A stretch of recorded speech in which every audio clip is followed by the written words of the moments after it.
Hi again, it's Mike from Modern Samurai. Today I want to talk about the front kick and keeping with my theme of focusing on one thing about a kick, how that one thing can improve the overall kick. Now the front kick is arguably the easiest kick to do, but that doesn't mean easy.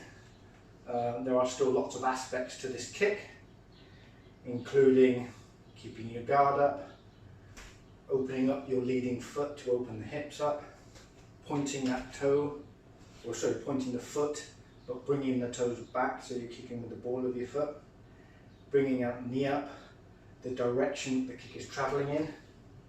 So it's not a straightforward thing.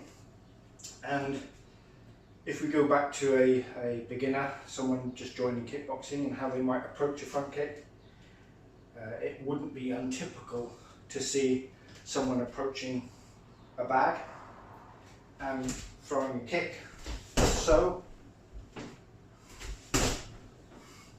and that would be quite typical. If we go back to my previous lesson where we talked about the angle that your kick should be hitting the bag to create the most power, this kick, as I've just done, is deflecting. So the knee is coming up to here and the leg is hinging and hitting the pad going upwards, and it just deflects. So there's no power in that kick to begin with. The other really bad thing about this kick is, again, replace the pad with a person if you're sparring who's in guard. Elbows. Now if I see a front kick coming to me, or even if I see someone getting close, I might well tighten that guard up and close in. So with this kick, this is going to be coming up possibly straight into that elbow. And when that happens, it's not a case of if you break your toes, it's when you break your toes.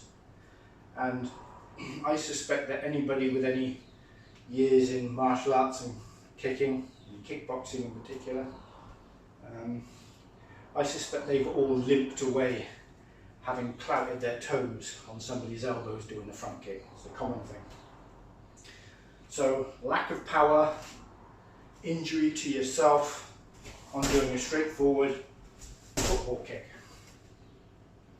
So rather than focusing on every single point of this kick, I just want to focus on one thing, and that is the knee on the leg you are kicking with.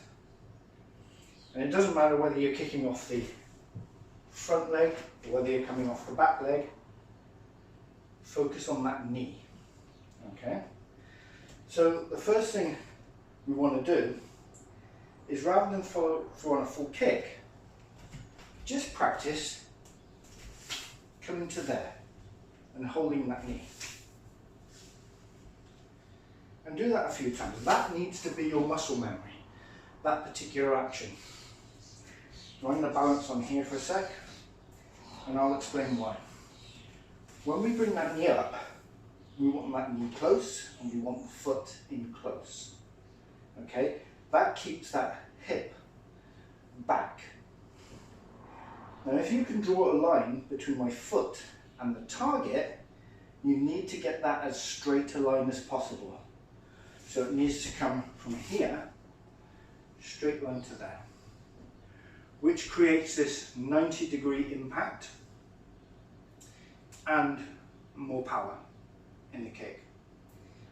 Also, if you can achieve that, when you're coming in at this angle and someone's got their guard up, now the ball of your foot is coming, if they manage to guard this, guarding against the forearm, the ball of your foot against the forearm. Or if they're slightly strong, you won't be able to penetrate between their guard and hit the target. But what you should be avoiding by doing this is going in toes first. So for years and years, probably more than 20 years, I haven't hit my toes on somebody's elbows simply because bringing this knee up first. And that's a good thing to practice. You don't have to throw this full kick. I mean, you should be stretching before you do kicks, yeah? But this is something you can do without stretching. Just do this. And get used to bringing that knee up high, but keeping it back. The next logical thing to do is actually to throw the kick from that position. And when your knee is high, and your foot is high, then it becomes difficult to get the kick wrong. So I'll try this.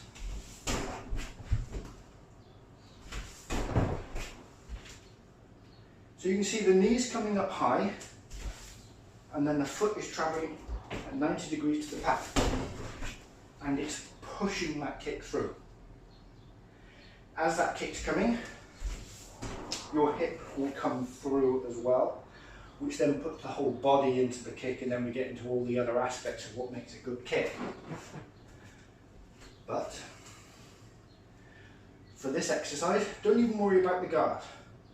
Don't worry about that little widening of the hips. Just think about getting that knee up and pushing that kick out. And so if you're kicking a pad, somebody's holding a pad for you, a bag, you want to be trying to push that kick away and push that person back. And that way, this technique can be used for attacking and doing some damage to the midsection. It can be used for as a defensive technique. So if someone's coming at you, lifting a leg and just pushing them away. Defensive.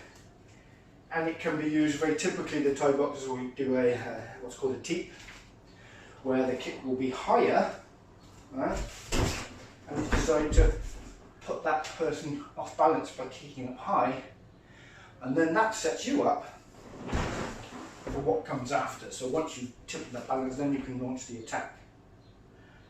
So once again, knee up. Just keep that knee up. Then you can push through, come back to stance. So that's enough on the front kick. It was just that one thing I wanted to show you, one thing you can try. Knee up, push that leg out, 90 degrees, power into the pad. Thanks for watching.